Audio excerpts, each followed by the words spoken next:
You feel this nervousness on the phone there?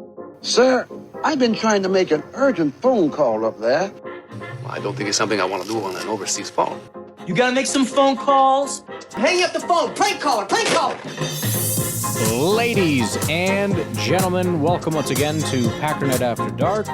This is the call-in show of the Packernet Podcast Network. If you'd like to call in, if you'd like to participate in the show, please feel free to do so. The phone number here is 608-501-0718. New callers go directly to the front of the line. We don't have any new callers, so what do you got going on, Garrett? Hey, Ryan. It's Garrett from Southern Illinois. Hello. I wanted to perhaps just add a little bit to the content from today's episode talking about Russini. And it had also occurred to me that if you go back and look a little bit of her reporting, it's I feel like a lot of I would say a lot of them are probably their insider info, their quid pro quo, like you say, has been going on where it's scratch my back and I'll scratch yours. Yeah. And I think a lot of us have grown to where we question the integrity of a lot of the info that is, shared on the internet with us and on news. And the integrity of the news has been in question for quite a while. I personally don't watch a lot of the national news anymore, just because of it just feeling so biased. So local news is about all I tend to watch anymore, but you take it with a grain of salt. I think a lot of these reporters are protecting their interest, and what they do have to say doesn't really hold water anymore with me. So I take it for what it is, and maybe sometimes the content is potentially true, but it really doesn't have a lot of what I would just consider being, integrity, substance. It lacks all of those things. So thanks for expanding on that a little bit with that. If you look at what she's reported on regarding just the Titans and the Patriots over just the time period, it does make you think, is she possibly even like trying to taint or guide people's opinions towards something that benefits her, or benefits who she's sleeping with. So it's sad that that's what it's come to these days. So real sad. I'm out. Yeah, I mean, there's two main negatives. One is, I'm sure she does a lot of good reporting outside of whatever, but the number one is that it really cast a light, not just on her, but like you said, like on everybody, on this whole thing, and it makes it feel a lot more shaky as far as how much can I trust not just her, but anybody. So yeah, there does need to be this feeling of we got to get her out of here because this makes us all look bad. There's also the other element of, again, this is not just, like my thought on this is I will tweet out this tweet that you asked me to. But, when I call you, pick up the phone and answer so I can write an article that says I talked to 5 GMs and this is what they had to say. That's the quid pro quo. So it's when they tweet things out, it's from a team source. Okay. I mean, we kind of know that, and it's still valuable to some degree. It might be in a tone, and we know it to a degree that is so, when the contract terms come out, we say, oh, that came from the agent. We know that. But it's really not that big of a deal. And you also know how to handle that in terms of, take it with a very slight grain of salt, but a grain of salt. This is bigger, and it again kind of gets to the point of like what other kinds of things are out there. And then again, it obviously doesn't look very good for female reporters. I know many of them want to defend her and everything, but it does cast sort of a negative light on that whole group. where some people are going to now unfortunately look at you sideways and wonder, things. So it's again, it's an unfortunate situation for sure. Yo, this is Nico calling again because I was listening to Sal. I got to say, he is growing on me. Okay. I didn't know what I thought at first, but he's kind of like getting his own attitude and so he's growing on me for sure. But I was just thinking, because this is what I do. I think last year when we started the season, we didn't have Christian, I think, right? Right. We didn't really have our whole offense. I know there's a big talk. Oh, no, we're not going to have Micah Parsons the first 2 to 3 to 4 games. That's horrible. Yeah, it's a bummer. Although I think, the year before we didn't have Micah Parsons and our defense was about the same, right? Obviously, when Parsons was on our field 2/3 of the year, last year, huge difference. But when we start this season with Watson, and I think we'll start with Kraft, I don't think there'll be an issue. We're going to have Golden. And we're not just going to have Golden. We're going to have Golden with a year under his belt. Obviously, in the beginning of the year, we wanted him to pop off. I think it took a while. I think receiver's a hard position. I can't imagine having to learn all of that. You're on the team now. You have a couple months to learn 7,000 plays. That's cool.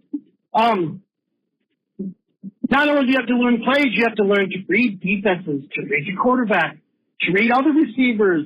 That's a lot. So we're getting Golden with the gear under his belt. Maybe he performed a sophomore slump in his first year. I don't know, but I do agree with your assessment of Golden. Really, even in training camp last year, he looked really polished. But obviously, that's training camp. That's a watered-down version of stuff where you can kind of run a little freely. Game situation, totally different. You got millions of people watching. And I think it took a minute, clearly, for him to get used to it, which I believe he is now. So we're going to start our offense with Jacobs 100%. He's key. We kind of forgot about Jacobs, but that dude had, 14 touchdowns last year? We're going to start with Jacobs 100%, Watson 100%, Kraft in a good enough percent. We did 100%. Let's not forget about him. I think points made, we didn't have, Reed, Watson, Kraft, and Jacobs on the field all at the same time, with love. So, even though we may not have Homeboy for the first, Micah for the first couple games, we're going to have a very potent offense that's going to lay waste to some defense the first month of the year. So, Micah? Yeah, that's my exact contention. And just to quickly clarify, I don't know if this is what you meant, but when I talk about Golden looking good, I'm not talking about training camp. I'm talking about during the regular season. Training camp, sure, but every time we saw him, which was rare, but saw him catch a pass, you'd look at that and just go, that guy should be the number one. I mean, that was I always think that our guys are good until you watch Golden and you're like, no, that guy's good. I don't know what these other guys are doing. But yeah, I'm there's questions, and the offensive line is the biggest question. But otherwise, I am very, very bullish on our offense as a whole. Ryan, what's up? It's Dakota, that nerd in Tennessee. What's up, dude? So, a few things. First, I heard that there was some fight back against calling your award thing that certainly exists. Fighting against calling it the Netties? Come on now. So, okay. My only chance of getting on this show is it being the name I came up with. So I'm going to fight hard for that. Okay. Straight up the Netties. Also, anyway, next thing. So you were talking about, and I'm very quickly losing my train of thought, so I'll probably not talk about this very, very, very long. But the whole, I'm going to hate on the the Packers instead of the Bears when the Bears beat us type situation. Yeah, man, you blame it on social media, and you're 100% correct. Man, all social media is folks that like to whine now have a platform on which they can whine. Seems like. And it sometimes makes me ashamed to be on social media because it's like, I think the people that you at least want to be and think that you are, they're not here. This is people with a certain condition where they just need to be, I was just talking about this, my wife, where it's like, there's always these groups, the mom groups, the wife groups, whatever groups. And it seems to me that they're always run by very angry, bitter, hostile, rude women. And it's not necessarily because that's how all the women are, but it seems to me that the ones that are that way, that are very controlling and angry and bitter and everything else, seek out that role of being in charge and then make everyone else's life miserable because they're control freaks and psychos. And so I think social media might, where it seems like, again, if I didn't know better, I guess I don't know better, but I'll just assume, you could easily hear these stories from my wife and go, wow, all women are bitter, angry psychos because every single person that's running these things is crazy, and that must... No, but I think it's because they're the ones seeking that role of being in charge. Similarly with social media, you look at it and go, the whole world is this way. And it's like, well, technically, the whole social media is that way. People that feel the need to go on there and then type things to the world because they feel like their opinion on a matter is that important to tell everybody that nobody cares about. As opposed to, just keeping it to yourself or not having such an ungrateful attitude toward life, just in general, maybe. I don't know. Maybe I don't belong on there. Maybe I do. I don't know. It's I hope I don't, because I don't like those people very much. Some people are fine, but I think you and I don't know, we got to go to something else, maybe, So what is everybody else doing? Like, I don't know, productive things? Oh, shoot. Okay. Yeah. No, that's fair. That's a good point. I could do that. The whole, now I understand trying to, what's it called? Keep accountability. There we go. Mm-hmm. Keep the folks that you're relying on accountable. Yeah, that's important, but that's like all that is said. There's no more, I don't like the Bears, I wish we would stomp their face in. It's just more of I don't like the Packers because they didn't do the thing I wanted them to do. Why? I don't know. It's been bugging the living daylights out of me. That's why I'm not very much on Twitter anymore, or much of anything. And also, third thing, it was brought up, the PhD dude that Sal interviewed. First of all, I like audiobooks, and I enjoyed that, right? But, okay. It kind of comes with the territory of the nerd.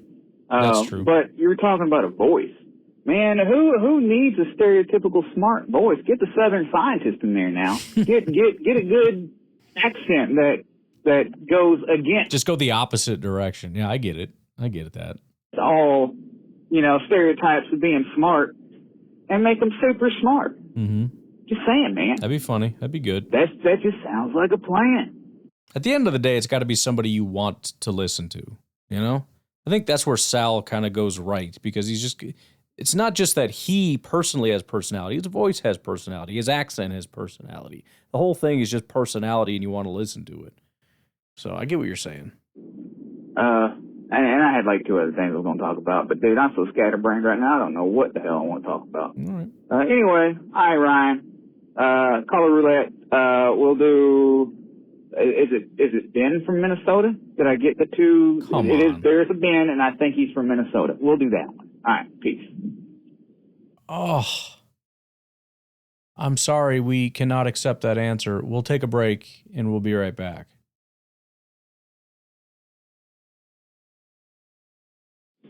Hi, Ryan. It's Randy in Minnesota. It's Randy in Minnesota. Oh, that was it. You had it. You had it.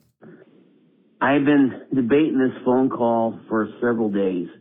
I wasn't going to do it. Until I heard your podcast today, and it started out with the scandal, the Dianna Russini scandal. And I still wasn't going to do it, but I thought, you know what? I went back and I looked what someone said about the Packers and his actions toward the Packers. So I said, screw it. He's a dick.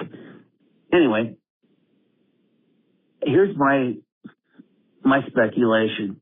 You know who's really jealous of Dianna Russini? Wait for it. It's got to be Ben Johnson. My God. We know what the man is expecting when he takes his shirt off, like which he would have to have in a hot tub. Anyway, I know that's really bad, and I apologize. If you don't want to play this, I get it. But we're past that.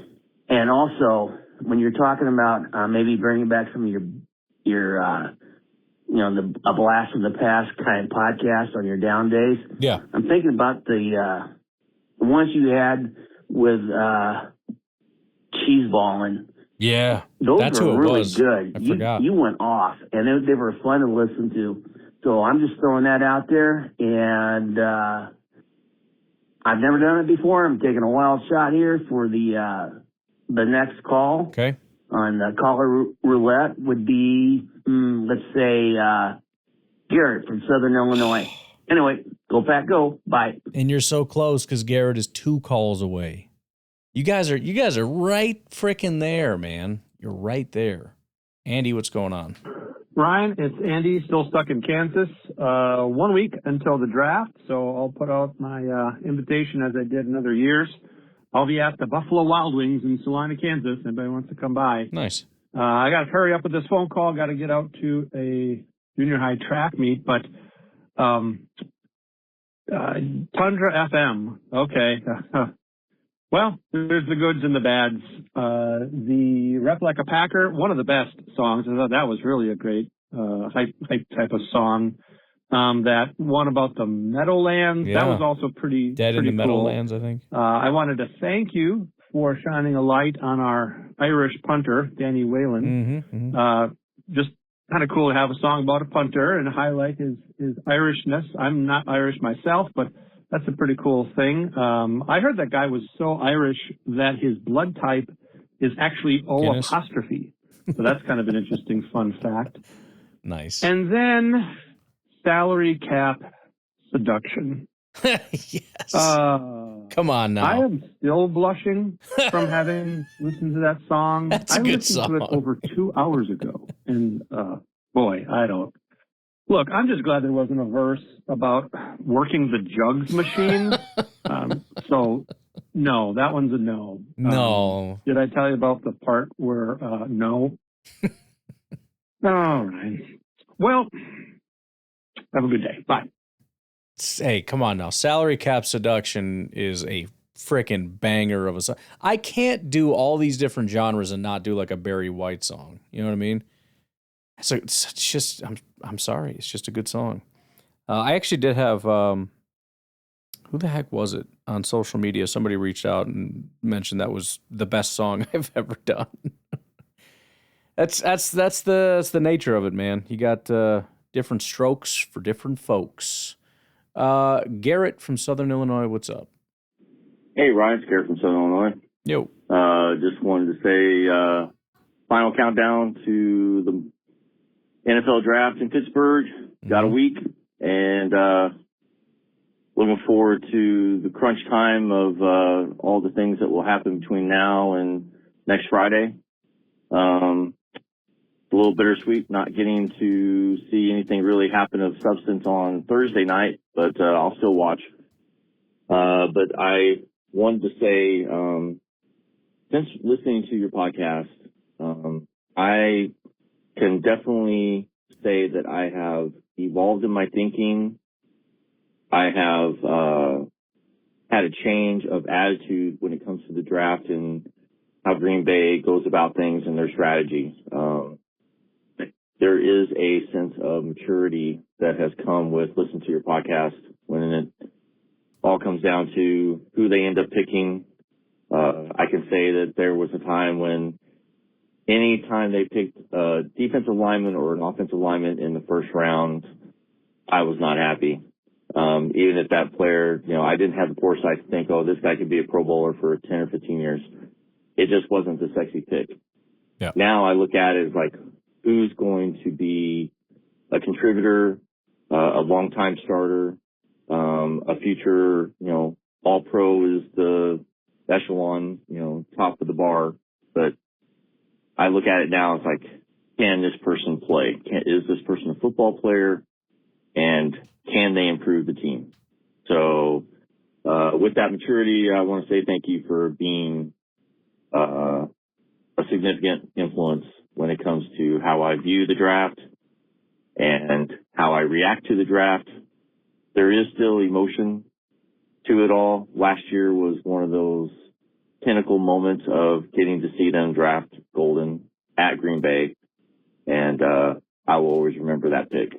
But I will not be disappointed if they don't pick someone that I want. And I will be able to just plug them in and say, all right, let's get to work.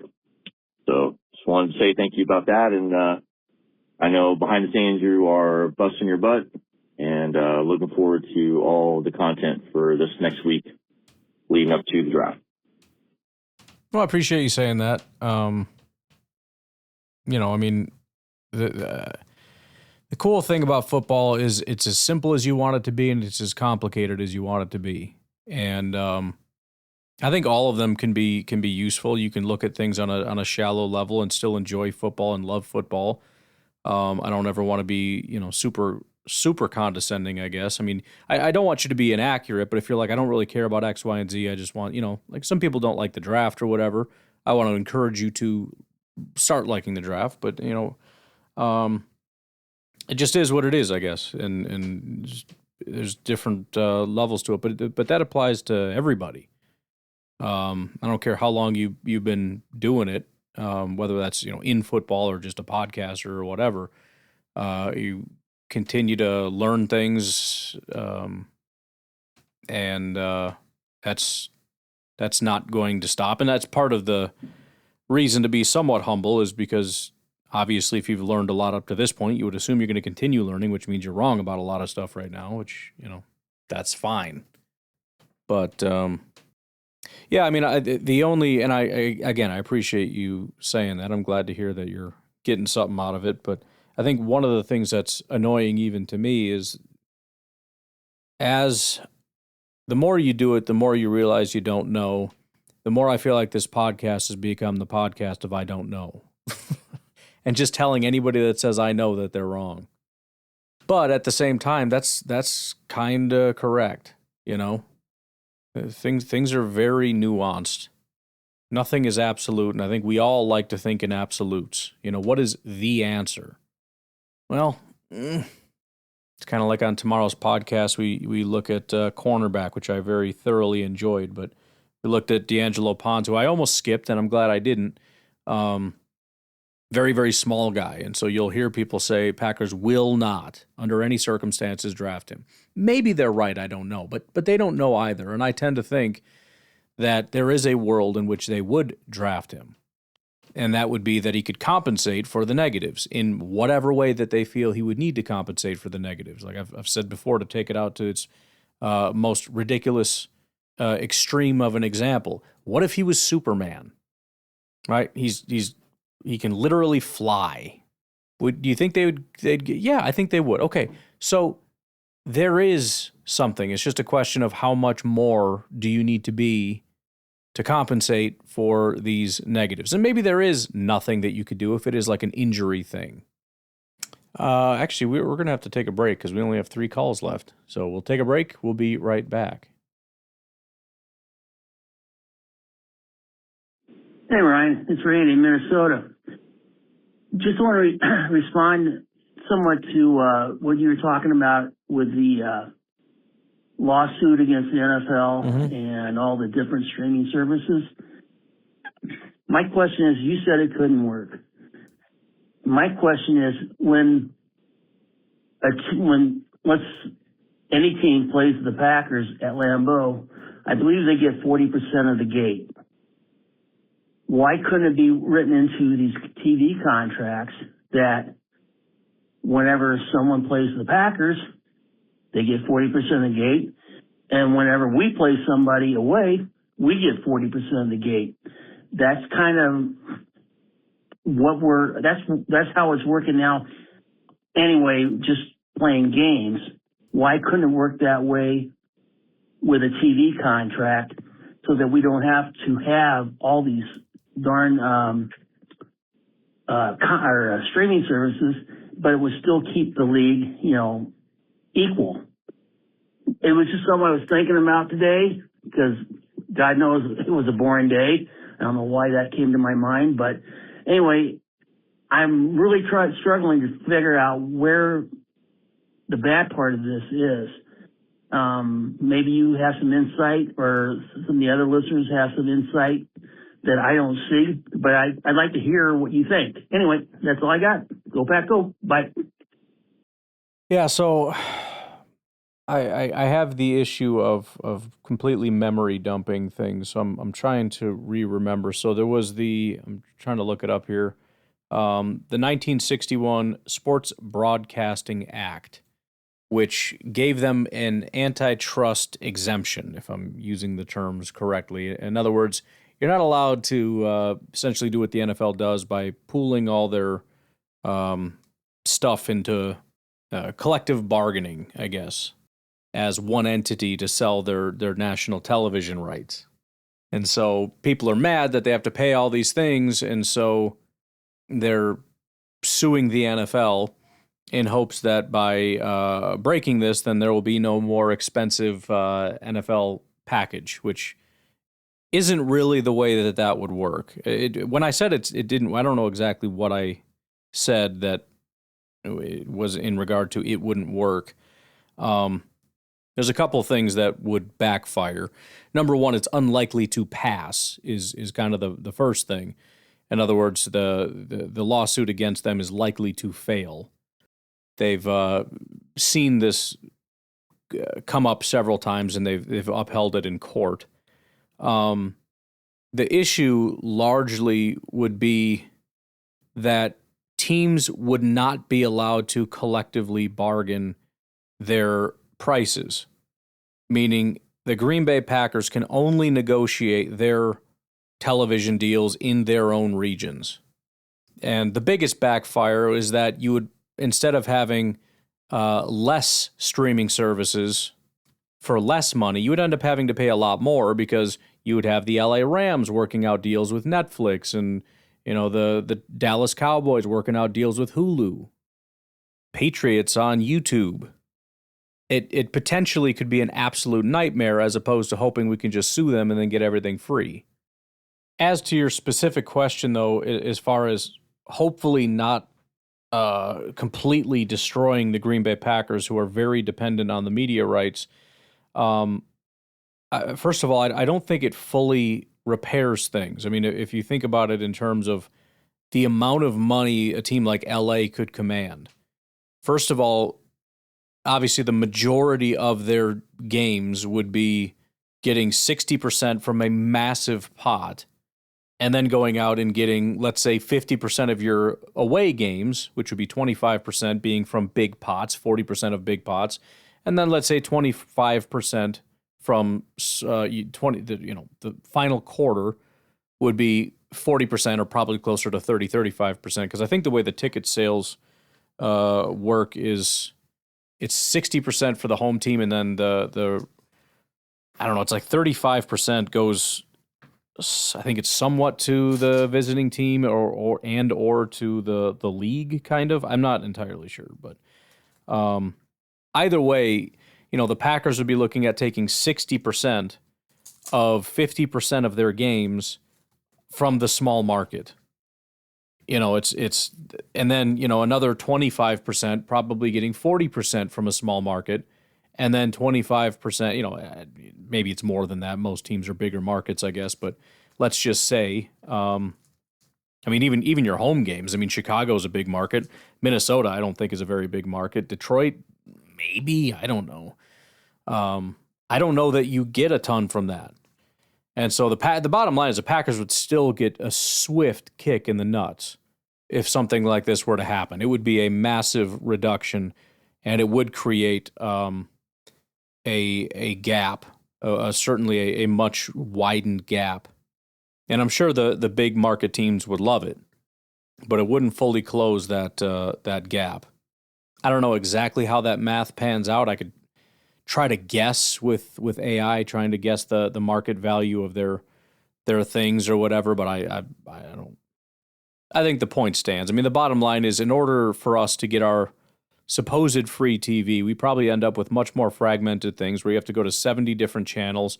Rather than having like one thing you can turn on with 6 games, you have to go to Hulu over here and YouTube over here just to watch all these different games. And you're probably paying for half of them.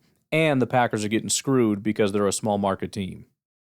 Because Jimmy doesn't like having to pay for 4 subscriptions. Like I get it. It sucks, but such is life, man. Sometimes you can afford nice things and sometimes you can't. I wish I could go to the government and say steaks are too expensive. I want to eat steaks and I can't because they're so expensive, and you should force the price down. You should make them $1 for a steak, $1 per pound, so I can get them, you know? But sometimes things are just expensive, and that's the way it goes. Ryan, Batman. Yo. Returning a call for Nico. He mentioned something for grilling with that 2-tier kind of dish. It is called a disco, D-I-S-C-O, like a dish. Usually about 2 feet. It's got like a little well and then like a little step, like you said. In Mexican culture, I use that to make something called a discada, where you toss like chorizo and bacon and onions and all the grease that you want at the base, and then you dump a bunch of meat in there, then veggies, and you kind of slow cook it. And it is called a disco, but if you want to look up discada, D-I-S-C-A-D-A, you can throw whatever meat you want in there. I usually do like steak and hot dogs and bratwurst and a bunch of different types of meat, obviously chorizo, bacon, onions, tomatoes, jalapenos, bell peppers, sometimes mushrooms, stuff like that, but you can just toss whatever in. You just kind of slow cook it in there, and you make some amazing tacos, and you can use whatever you want to kind of marinate it. I use a bunch of beer, obviously, but you don't use beer, so you can use like chicken broth or beef broth or something like that, but that is called a disco. All right. See ya. Appreciate it. My favorite part of that entire call was the fact that you talked about pouring a ton of meat and grease into the bottom of a pot and then said, then you add your meat. Yes. That's what I'm talking about. Howdy, this is Jared, the Uber driver from Texas, and long time no call. What's up, dude? A month. So I'm sorry if I was anybody's. Well, you roulette should call. be sorry. I apologize, but been sick, dealt with really bad allergic reactions, and been looking for a job, and that's been awful. Anyways, so just saw that Will Anderson got signed for 3 years, $150 million. So. Now that Micah Parsons deal looks like a bargain. And who's going to be next is Bigger Cheese Vinny. Go Pack up.